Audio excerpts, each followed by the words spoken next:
दोस्तों, आज गलवान घाटी में भारत और चीन के बीच तनाव का माहौल है। चीनी सैनिक भारत की सीमा में घुस आए हैं। स्थिति हर पल खराब होती जा रही है।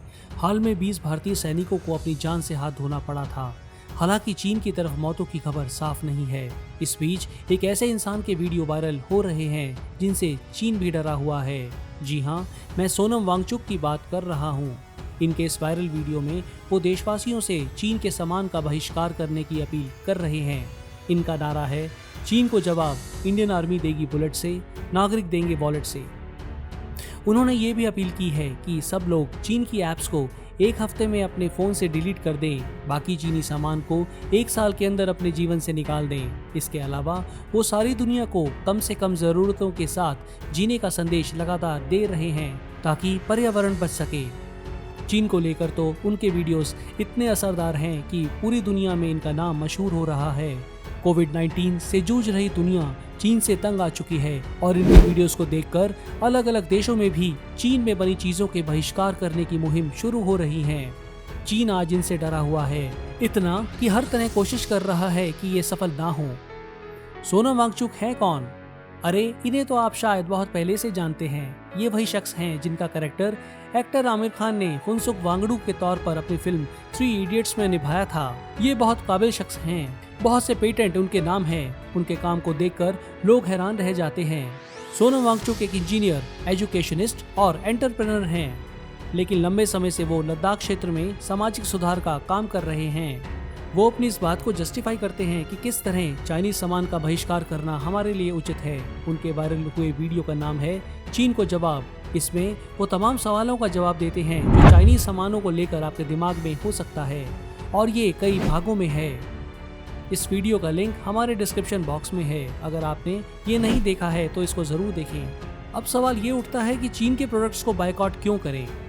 सोनम का कहना है कि वो चीन के सामानों के बहिष्कार की बात सिर्फ इसीलिए कि भारत और चीन में बॉर्डर को लेकर समस्या है और हाल में गलवान वैली का हादसा हुआ, इसलिए नहीं कर रहे।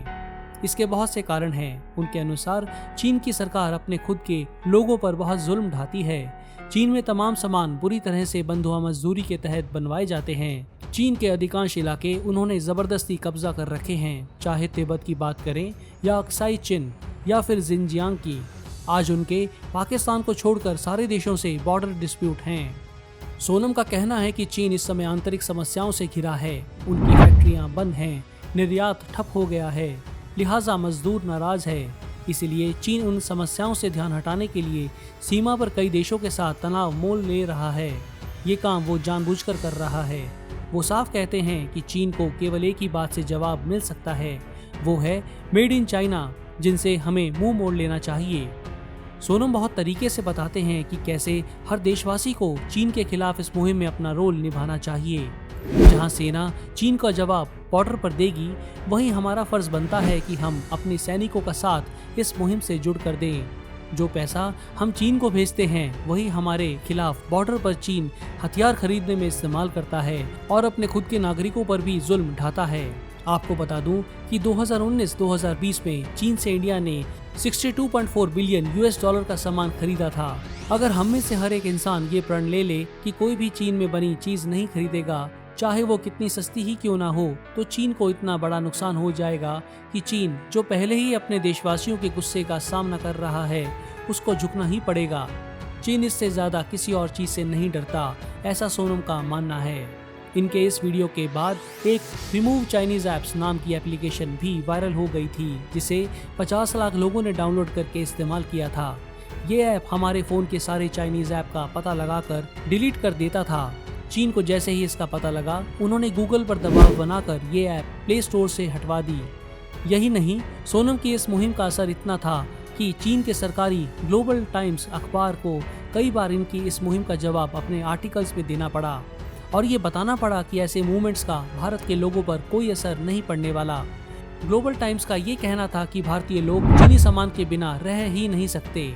हालांकि ये खबर छापने की मजबूरी ही इस बात को गलत साबित करती है।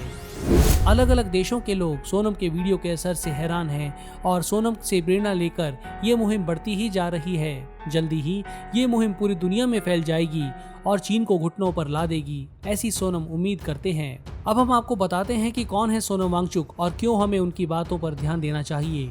सोनम वांगचुक का जन्म 1 सितंबर 1966 को हुआ था। वो एक लद्दाखी इंजीनियर, इनोवेटर और शिक्षा सुधारवादी हैं। वो तरह तरह के ऐसे आविष्कार कर चुके हैं जिससे लोगों के जीवन आसान हो। जब वो छोटे थे तभी उन्होंने मौजूद एजुकेशन सिस्टम की कमियां देखी और इसे ठीक करने की ठानी। क्योंकि वो साइंस और मैथ्स जानते थे, उन्होंने लेह का पहला कोचिंग सेंटर खोला। बच्चों को बहुत सस्ते में तो पढ़ाया ही, सबसे इंटेलिजेंट स्टूडेंट्स को और कमजोर बच्चों को पढ़ाने में लगा दिया, जिससे कमजोर स्टूडेंट्स अच्छे पढ़ गए और इंटेलिजेंट स्टूडेंट्स को भी पढ़ाने में महारत हासिल हो गई। उनका 2 महीने में ही 4 साल का पढ़ाई का खर्च निकल गया, लेकिन उससे इन्हें शिक्षा सुधार को लेकर काम करने की प्रेरणा मिली और इन्होंने और छात्रों ने मिलकर 1988 में students educational and cultural movement of Ladakh यानी सेकमोल बनाई, जो ट्रेडिशनल स्कूलिंग से हटकर स्टूडेंट को पर्यावरण को अच्छा बनाने और बेहतर जीने के तरीके के बारे में अवगत कराती है। सोनम को सेकमोल कैंपस को डिजाइन करने के लिए भी जाना जाता है, जो पूरी तरह से सौर ऊर्जा पर चलता है और खाना पकाने, प्रकाश या हीटिंग के लिए फॉसिल फ्यूल का उपयोग नहीं करता। सोनम को सरकारी स्कूल व्यवस्था में सुधार लाने के लिए सरकार, ग्रामीण समुदायों के सहयोग से 1994 में ऑपरेशन न्यू होप शुरू करने का श्रेय भी प्राप्त है। Ice stupas. सोनम वांगचुक सबसे ज्यादा जाने जाते हैं बर्फ के स्तूप बनाने के कारण। लद्दाख एक बेहद सूखी जगह है। गर्मियों में पानी को उपलब्ध कराने के लिए वांगचुक ने एक तरीका निकाला। अक्टूबर 2013 में उन्होंने पानी को ऊपर से पाइप के जरिए नीचे लाकर एक फाउंटेन बनाया। सर्दी होते ही बाहर निकलता हुआ पानी जैसे ही गिरता, वो जमकर इकट्ठा होता जाता। इससे बन जाता एक विशाल बर्फ का पहाड़, जिसको स्तूप कहा गया। ये स्तूप गर्मियों तक पिघलकर पानी देता रहेगा। ऐसे एक स्तूप में 1 करोड़ 60 लाख लीटर पानी होता है और ये 10 हेक्टेयर जमीन को सींच सकता है। इन्होंने स्थानीय लोगों को 40 मीटर तक ऐसे ऊंचे स्तूप बनाने की प्रेरणा दी। सर्दियों में बनाए स्तूपों की बर्फ जून तक बनी रहेगी, जिससे गर्मियों में वहां के इलाकों में पानी की कोई कमी नहीं होगी। इससे खेती बाड़ी तो होगी ही, इलाका हरा भरा भी बन जाएगा। 2019 में ऐसे 12 स्तूप बनाए गए, जबकि 2020 में ऐसे 25 स्तूप बने। इस आविष्कार के लिए 2016 में सोनम को रोलेक्स अवार्ड दिया गया था। दोस्तों, सोनम वांगचुक की इस चाइना को जवाब मुहिम में हर भारतीय को शामिल होना चाहिए, ऐसा मेरा मानना है। हमें कम से कम अपने सैनिक भाइयों का साथ देने के लिए तो ऐसा करना ही चाहिए। आप इस बारे में क्या सोचते हैं, मुझे कमेंट्स में बताएं। मेरी आपसे ये रिक्वेस्ट है कि सोनम वांगचुक के चैनल को सब्सक्राइब कर इसके वीडियोस को और वायरल करें। धन्यवाद।